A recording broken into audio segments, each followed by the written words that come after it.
On today's Locked On Jayhawks, why Melvin Council will give Kansas more as a transfer addition than what KU got from AJ Storr last year.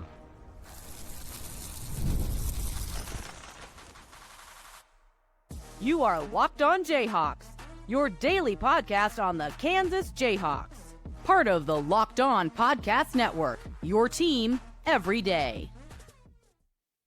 Hey, what's happening? Derek Johnson here. This is Locked On Jayhawks. Thanks for making it your first listen every day. Thank you to everydayers catching each and every episode of the show. We are free and available anywhere you get your podcast, including on our YouTube page where you can like and subscribe to the show. On today's edition of Locked On Jayhawks, we're comparing and contrasting Melvin Council Jr. to AJ Storr coming in from the transfer portal for KU, comparing the additions for KU and why. After looking at this, I think Melvin Council's set up for more success than what KU got out of AJ Storr. Also get into our KU superlative of the day, and maybe we'll even do a little compare and contrast between Council and Tyshawn Taylor. It's been a common comparison among people watching their games. Today's episode of the show is brought to you by Monarch Money. Take control of your finances with Monarch Money. Use code LOCKEDONCollege at monarchmoney.com for 50% off your first year. So we're going to be comparing Melvin Council to AJ Storr. I had another episode on yesterday where we compared Jayden Dawson to Rylan Griffin, and the reason for that comparison was two guys who are going to be out there to be floor spacers who could play the 2-3, and we kind of came to the conclusion that, Dawson does enough other things better that is going to endear him more to Bill Self. And so with Melvin Council and AJ Storr, it's a little bit of a different comparison because one's more of a combo guard, one's more of a wing.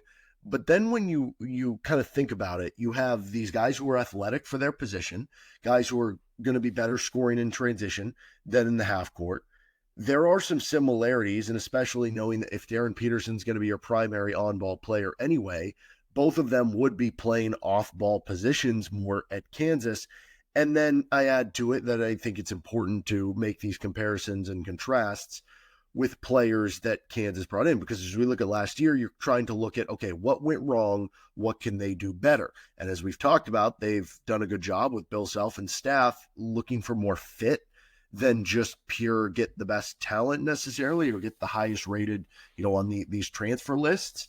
And I think these are helpful in that. So that's why comparing Council to Storr. And once again, we're going to be comparing, so last year Council, which will be his year at St. Bonaventure, we're going to be comparing that to AJ Storr's season at Wisconsin so that we can compare and contrast where both of these players were or are before coming into KU to see if we can, figure anything out, or hindsight in 2020 something here. Okay, so without further ado, so we have Council versus AJ Storr here. So Storr averaged more points per game in Wisconsin, a couple more points per game. And it is important to bring up that, yes, of course, AJ Storr's stats came at the power level. He did it in the Big Ten.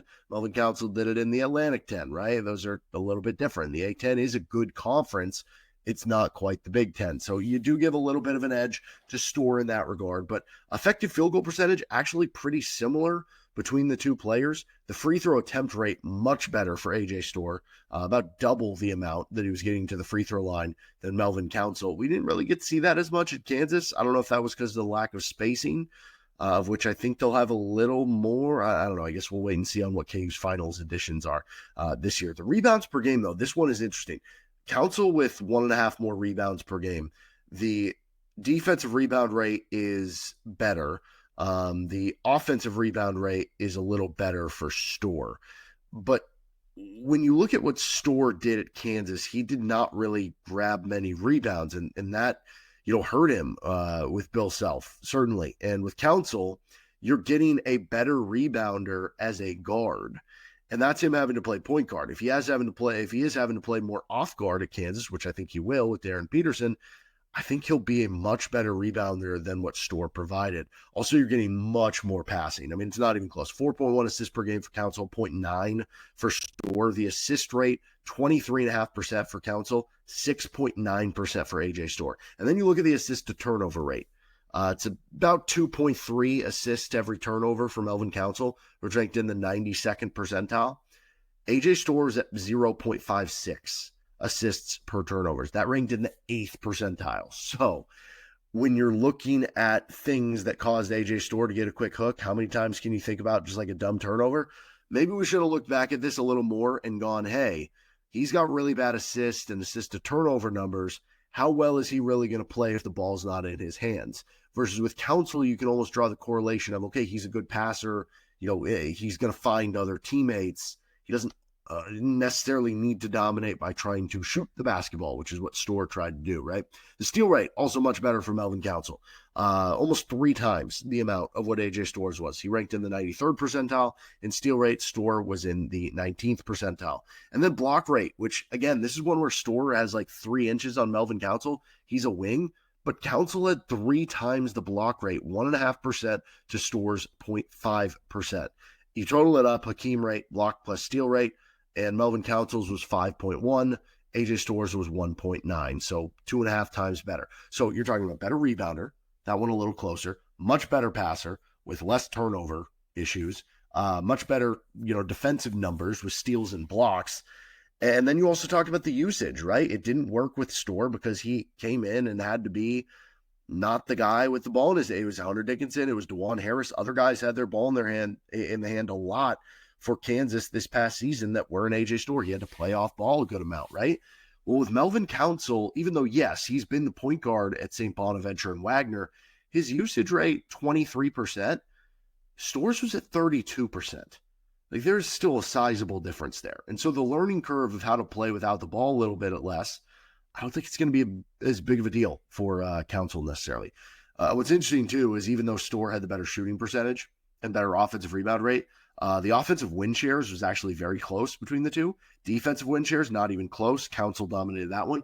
The on-off offensive rating was way better for Council, interestingly enough. And this should have been another maybe sign when they got AJ Storr. Wisconsin with AJ Storr was about 2 points better per game when he was off the floor. And maybe I don't know why we just brushed past that. I don't know. Anyway, but with like Council, they were 7 points better when he was on the floor. So that's worth something, obviously, right? Then you look at the shooting comparison between these two players. And Council and Storr very even in terms of field goal percentage, 43.5% to 43.4%. The 2-point percentage actually slightly better for Council, 49.2% for Council, 48.3% for AJ Storr. But Storr was better at the rim, 64%. Council at 61% at the rim. I do think this is something that at the rim where Kansas didn't do Storr justice, right? The lack of spacing that they provided him made it harder for him finishing at the rim. So that was like, even though some of it is on AJ Storr, some of it's on Kansas too, right? And they didn't do a good enough job there. Council better in that floater range, almost 50% in the paint, but beyond 4.5 feet. And Storr is only 34.5% at Wisconsin. So better floater game in Melvin Council. I don't know if that means anything fit-wise for KU. Mid-range, though, was really bad for Melvin Council, 18.5%. Storr was good in the mid-range, 38% at Wisconsin, which is 60th percentile.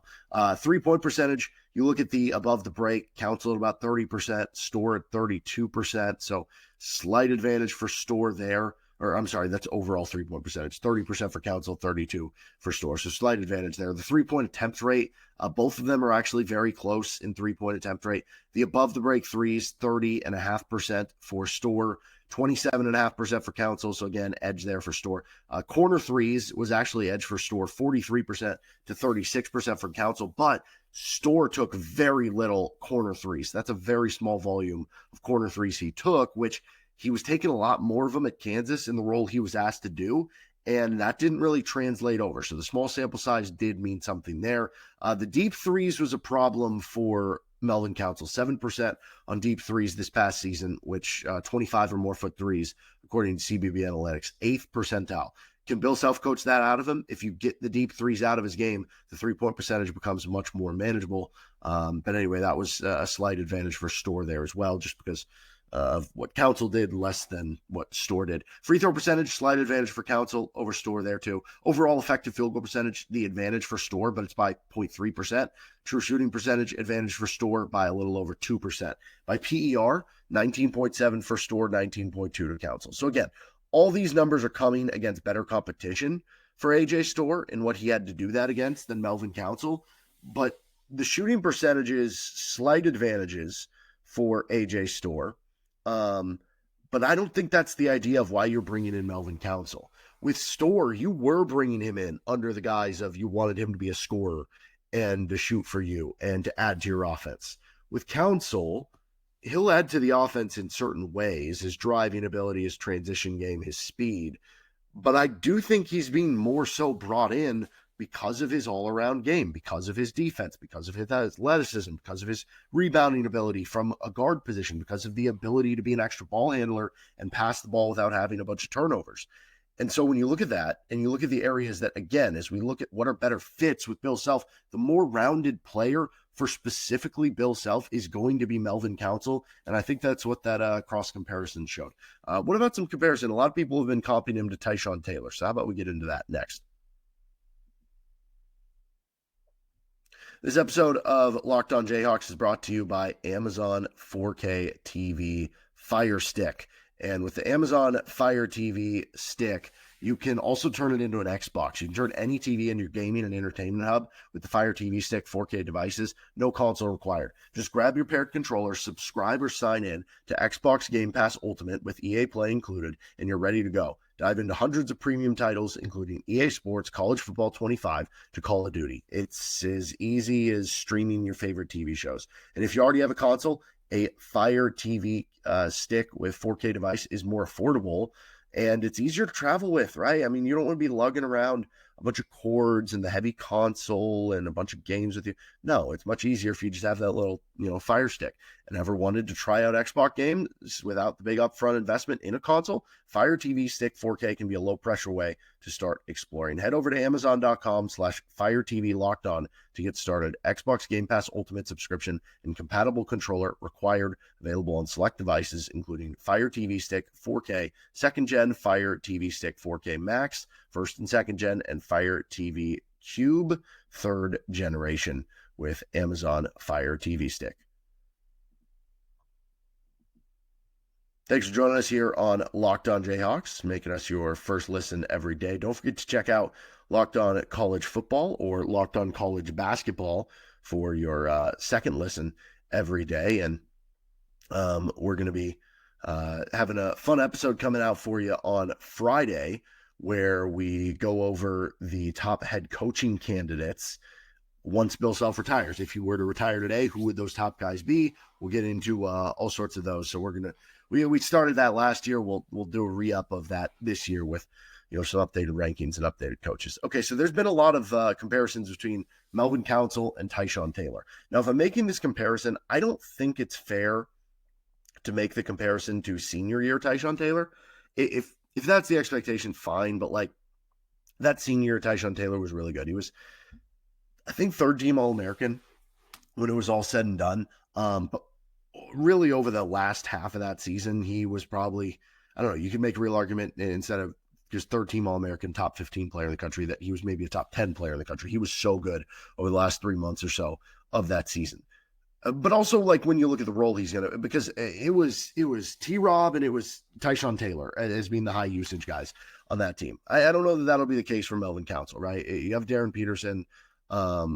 I don't know what the usage is going to be offensively for Flory. Like, I think he'll average double-digit points, but I think his bigger impact will be defense and rebounding. So I don't know who is going to be the second biggest usage guy. Maybe it's somebody still to be added for KU. Is it Trey White? Is it Melvin Council? I don't know. I guess that's TBD. So it's entirely possible. But if you look at like the I don't know, I guess if you want to go back even further, I was going to take the junior year Tyshawn Taylor because, the next year's when he had that huge year for KU, and that's what you're hoping Council will have in his final year with KU. But if you are talking like role allocation specifically, you could go back to the 08-09 year with Tyshawn Taylor, right? Because when you go back to the 08-09 year, that's the year that Kansas is defending champions. They lose all these players, and then they end up winning the Big 12. They get a 3 seed. They make the Sweet 16. They probably should have beat Michigan State to go even further, but solid season overall. And you look at that team, it was Sharon Collins and Cole Aldridge, this dynamic duo, guard center, carrying the team. Well, you could have that with Darren Peterson and Flory Badunga. And then it was obviously a lot of guys we recognize as being really good players and future NBA players with Tyshawn Taylor, Marcus Morris, and Markieff Morris. But like at the time, those guys were freshmen, and they had their flaws, they had their faults. Those weren't the complete products of those players. They were still good at the time, but they weren't nearly as good as you thought. And then it was a bunch of role players, right? Brady Morningstar, Tyrell Reed, Mario Little, Travis Relaford as a younger guy. So I think there are some similarities too to that team. And if we wanted to take off that team, what you got from Tyshawn Taylor that year was 26.5 minutes per game, 9.7 points, 2.2 rebounds, 3 assists, 1.1 steals on 51% from the floor, only 1.9 threes per game, 36% there.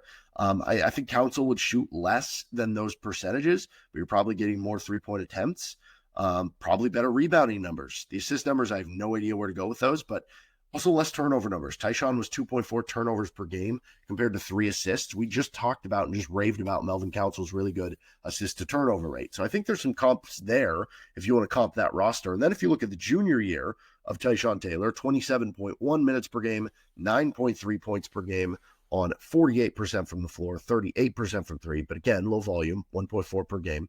1.9 rebounds per game, 4.6 assists to 2.7 turnovers. Again, you're talking about with Council, I could see those point totals being around what he ends up going for, but less efficiency, but you're getting more rebounding. I don't know that you're going to get 4.6 assists, but again, you're going to get better probably turnovers per game. That's going to be a much more efficient number, and you're going to get some of that good defense as well. And I think Tyshawn was more of a gambler defensively in terms of he would get steals and turn them into things. I don't think he was a bad defender. I just don't think he was like the most sound defender ever at the same point in time. I think he was probably a solid defender. I just don't think he was like Marcus Garrett necessarily. I think Council might be a little more stern on that end. So I do think there's some comparisons there, and it goes beyond the stat sheet with that comparison too. It's the 6'4" lengthy guard who has a ton of speed, has a ton of athleticism, can get in transition, can do some fun things. But I think those are some fun comps. And honestly, now that I bring it up, I might want to do some more diving into that 08-09 team, because I do think there are some interesting comps there when you talk about, okay, Sharon Collins that year was an All-American guard for you. That would be your Darren Peterson on this year's team. Cole Aldridge was your, all Big 12 center who was not the most complete player offensively, but he did enough things well with the Bill Self system that he could score enough. He was a good rebounder, good rim protector, good defender. That could be Flory Badunga. And then you're kind of talking about filling it out with role players and another ball handler and a young Tyshawn Taylor. Is that freshman year Tyshawn Taylor similar to Melvin Council? Yeah, it might be an older Melvin Council. Role players like, Brady Morningstar and Tyrell Reed. Is that going to be kind of like your Jayden, Dawson, and I don't know. I guess I don't know who the Marco Jackson comp would be necessarily. The Morris twins, right now you don't really have a comp for that because, even if you're playing them at the 4, that's not really what Trey White is. But there's at least some interesting comps of the top 2 guys and what they could be, and then filling it out with role players or young talent. Maybe that young talent is like Marco Jackson and Bryson Tiller, right? Maybe Tiller is. I've seen some people comp Tiller to the Morris twins. Who knows? So that is kind of an interesting one. And yeah, I do think Melvin Council will be a good player. Bottom line here for KU. All right, KU superlative of the day next. This episode of the show is brought to you by Monarch Money. Ever check your bank account and wonder, where'd all my money go? Between dining out, online shopping, and entertainment, it's easy to lose track. That's where Monarch Money comes in, your personal CFO, giving you full visibility and control over your finances. Monarch Money isn't just a budgeting app, it's a complete financial command center. You can track all your accounts, investments, and spending in one place, so you stop just managing your money and start building your wealth. One of the many reasons to use Monarch Money is the all-in-one convenience. Instead of juggling multiple apps, you can use Monarch to check your finances, track your spending, and even plan long-term goals. Take control of your finances with Monarch Money. Use code LOCKEDONCollege at monarchmoney.com for 50% off your first year. That's monarchmoney.com, code LOCKEDONCollege for half off your first year with Monarch Money. Thanks for joining us on this episode of Locked On Jayhawks. You can find your show anywhere you get podcasts. And again, we're going to have a KU basketball head coach who would be the future guy after Bill Self on tomorrow. We did another cross comparison on yesterday's episode, talking a little Jayden Dawson. So make sure to check out those, and thank you to the Everydayers if you already did. All right, our KU superlative of the day. We had who's the fastest on the team yesterday. Today, who's the best shooter on the team for KU? And I think that Darren Peterson shot really well in the, AAU ranks and high school ranks and stuff that like it might just end up being him. At the same point in time, I don't like to put like I think a lot of times for freshmen coming in, the shooting can be one of those things that comes last. So like Peterson to me could shoot 34-35%. I think that'd be a fair number to expect. He's so good that it wouldn't surprise me if it's better than that. But like I don't know that I would have him to start this. Then again, not a ton of options. Maybe Jamar McDowell, the idea would be a 3-and-D player, but also under 30% his first year, so probably wouldn't choose him. Jayden Dawson, about 36% from three from Loyola Chicago on good volume. He would certainly be in the conversation along with Peterson. I don't think I'd take Council. I don't think I'd take Trey White, too low volume. Wouldn't take Calderon, wouldn't take Tiller, obviously wouldn't take Flory. And then the last guy here is Noah Shelby, who lit it up in practice, former shooter from Rice and Vanderbilt. I think that's where your conversation goes. Noah Shelby, Jayden Dawson, Darren Peterson. And I think, I don't know, I guess like if we're talking about who's going to really be in the rotation, I think you'd lean Jayden Dawson for this answer. If you're talking about multitude of shooting, like mid-range, 3-point, ability to get it off in a bunch of different ways, off the dribble, off a catch, whatever, it might be Peterson for the just diversity of his ability to score and shoot. And then if you are just talking like pure flamethrower, like can you come off the bench and just hit an open three? I think it'd be Noah Shelby at this point in time. Now, is it a little concerning that those are the names, that one of them is a guy that right now you probably project to be outside of the rotation in Noah Shelby, that one of them is a freshman that, like I said, you're going to be asking him to do a lot of different things, and you don't always expect those high shooting numbers from freshmen. Yes, that is the case, and that is why with the final scholarships that KU has, they need to address some shooting. So go out and get another bench shooter. Get that other starting wing that can also shoot the basketball if you're Kansas. That is of the utmost importance because right now this isn't one of those teams where it's like, who's the best shooter? Well, I don't know. Devontae's a really good shooter, and Malik Newman can shoot, and Svi can really shoot. It's like LaGerald Vick can even have his hot nights. It's like, you're kind of picking and choosing here and there, right? And it doesn't mean they can't be a good team, right? I mean, but it is important to kind of find for the rest of the portal. And who knows, maybe getting to playoff Darren Peterson, everybody's 3-point shooting goes up around the team just because the spacing opens up too, right? All right, that'll do it for this episode of Locked on Jayhawks. You can find our show anywhere you get your podcasts, including on our YouTube page. We'll see you next time with LOJ.